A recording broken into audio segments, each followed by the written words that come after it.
Boy, did I call it or not, lads, because it turns out that J.K. Rowling, after all that controversy about the trans question, when she came out and said, women are women, men are men, and if you try to deconstruct the identity of a woman, you will destroy the experiences and the feelings of being a woman that entails, and all the centuries of struggle and strife that women have allegedly had for all these years. After all that, after she skirted and flirted with the TERFs and becoming a TERF herself, especially after pandering for many years to the intersexual crowd, changing after the fact characters from Harry Potter's sexuality, their race, etc, etc. All of that was just to sell a book, and the leftists played themselves.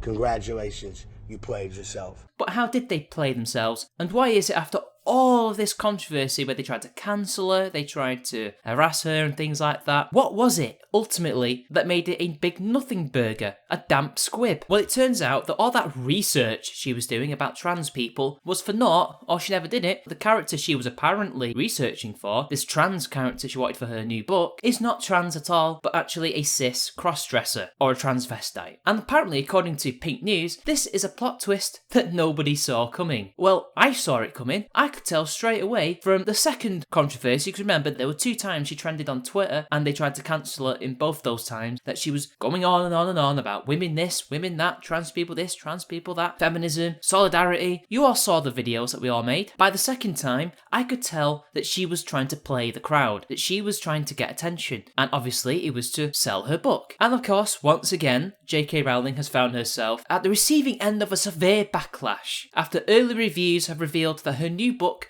featured a cis male serial killer who likes to dress as a woman. The book is entitled Troubled Blood, released under her pseudonym Robert Galbraith. So much for a pseudonym, we all know who she is. And apparently, according to the Telegraph, the moral of the book is never trust a man in a dress. One person said that the meat of the 900-page novel is an investigation into a cold case, the disappearance of a woman believed to be the victim of a cross-dressing serial killer. Is this beginning to sound a little bit familiar, people? I think this sounds a little bit like The Silence of the Lambs, although in that book, and in the films, Manhunter and, well, Silence of the Lambs, he was actually trans, or at least he thought he was trans. I can't exactly remember, but he wasn't just a cross-dresser, he was trans. And also Dress to Kill by Michael Caine. If anything, the controversy should be the fact that she can't think of an original plot, and she's just stealing from other places and passing it off as her own. I'm pretty sure she also did in Harry Potter, but I don't know, let's not get into that, shall we? Because apparently it's the politics, or perceived politics of the book that we're interested in, remember guys? This is why she's getting cancelled. And as news as the plot spread on Twitter, users expressed their profound disappointment in Rowling's new literary direction. Writer Paris Lees noted that while Rowling writes about a cross-dressing serial killer, the number of trans people killed in Brazil has risen by 70% this past year. Young trans women are left to burn in cars, and men who kill us, being trans, are pardoned and sent home. I have no idea if this is the case. 70% could easily be 7 more people died this year than last year. How do we know it's men that are doing all the killing? Because, I don't know if you noticed this, but the common denominator is men are the worst, men are doing all the killing, they're horrible, and J.K. Rowling agrees with them. That's why it's a cross-dressing man, opposed to maybe, I don't know, a woman pretending to be a man. And clearly, she hadn't taken inspiration from the many stories about trans people, but from the stories that appeared a couple of years ago with men being arrested in toilets and in dressing rooms, possibly even Yaniv, where these men, they are men, let's call them what they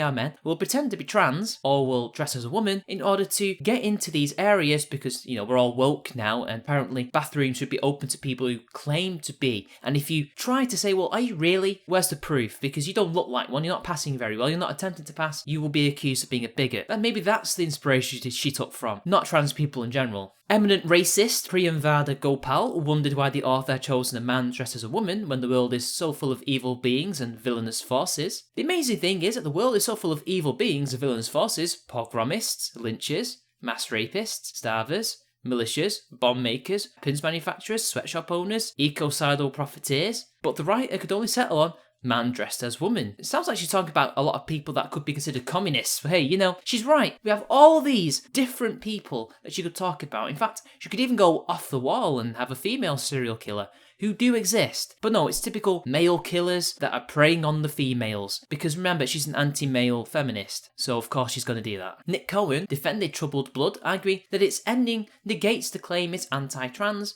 but conceding that the author's enemies will hate the book because it is, however, very feminist. And he says, I've read the latest straight novel, and the claim it's anti-trans is total shite. I can't tell you why it is total shite without giving away the ending. So until you read it yourself, which you should, you will just have to trust me, this is total shite. It is, however, very feminist. So some of JK's enemies will hate it for that. Well, of course it's feminist. It was written by a feminist for feminists. That's why the principal antagonist is a man dressing as a woman preying on women. However, Cat Black took a different view. Nobody cares about Cat Black. GLAAD condemn lazy crossdresser trope. GLAAD, director of transgender representation, Nick Adams, noted that the book follows in a long tradition of films, TV shows and books using the cross-dressing psychopathic killer trope, which have been created over and over by cisgender people. This false and lazy storytelling device is based not in reality, but in thinly disguised homophobia and transphobia, and conflates gender nonconformity with evil. Gender expression isn't a danger to others. These false narratives put real transgender and gender nonconforming people in harm's way. Or maybe it's not that, but she's playing into the trope that only men are serial killers, only men could be serial killers, men are the problem, and women are the eternal victims. It could be that, but no, instead it's the cross-dressing element. Notice how this person is blurring the line between cross-dressers and transgender people, almost implying that, yeah, actually, maybe transgender people are just cross-dressers for some strange reason. Because cross-dressers are that, cross-dressers. They could be men or women, but they know deep down they are male or female, but they choose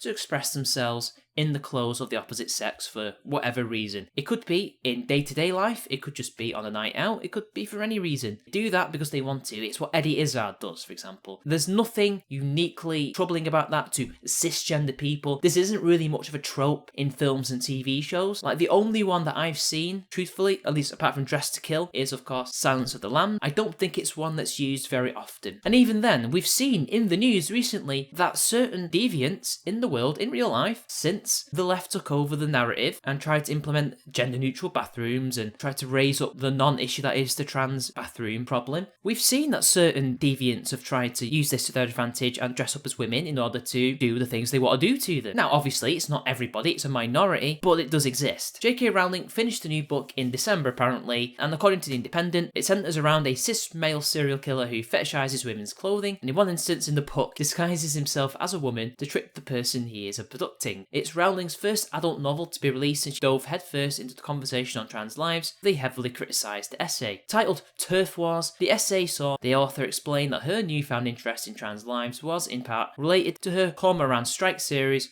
of which Troubled Blood is the 5th entry. On one level, my interest in this issue has been professional because I'm writing a crime series set in the present day, and my fictional female detective is of an age to be interested in and affected by these issues herself. Cormoran? Seriously? That sounds like a man. I thought it was a male. Turns out it's a woman. That can't be a name for a woman. Cormoran.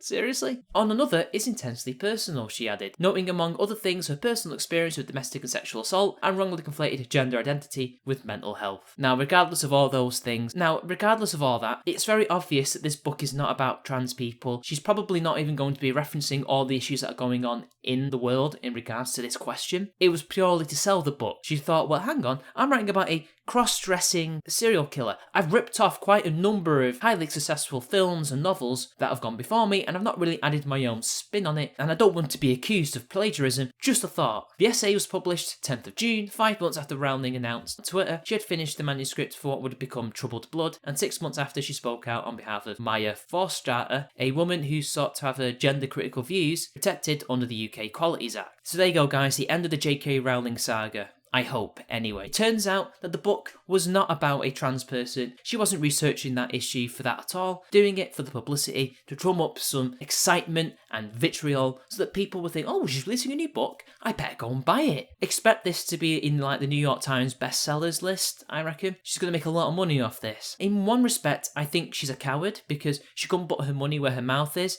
She couldn't put her turf credentials out there for all of us to see because technically she doesn't really have any. We all know she's really an intersectional, or at the very least plays more along with that crowd, or likes to play them because although they're not a big audience, they tend to read her books more than others. She was never going to make it a trans person, let's be honest. It could only be a cross-dresser because a cross-dresser is ultimately not trans. They don't suffer from gender dysphoria. They are normal men and women who just so happen to have either a fetish or an interest in wearing the other gender's clothes. People like Marlene Dietrich, for example, was technically speaking a cross-dresser. She liked to dress in male suits. suits as opposed to female suits. Eddie Izzard, once again, as I mentioned before, and there's also a tradition of cross-dressing in the British pantomime and things like that, and it's a lot more acceptable. Now, if she was to make that a trans person, then that would be a very ballsy move. And actually, I think it would have sold more. But it might be that. But it could also just be, this is what it was always going to be. She'd already planned out this series meticulously for years. And this was always going to be part of the plot. And she's just thinking, how do I sell this? Oh, I'll just drum up some controversy. Pretend to be a TERF or they skirt along the lines. Flirt with these people. And I'll be able to get this book selling millions. And I think that's what she's done ultimately. And I think we should ignore her. Why should we defend shills like this? Again, she has the right to release books like this. She has a right to her opinions and things like that. This is the type of thing that she's created. These are the people she helped nurture with her activism. You reap what you sow. Let them fight each other. Let them destroy each other. It's only good for us. But anyway, what are your thoughts on the matter, guys? That's my thoughts. And until next time, I will see you all later.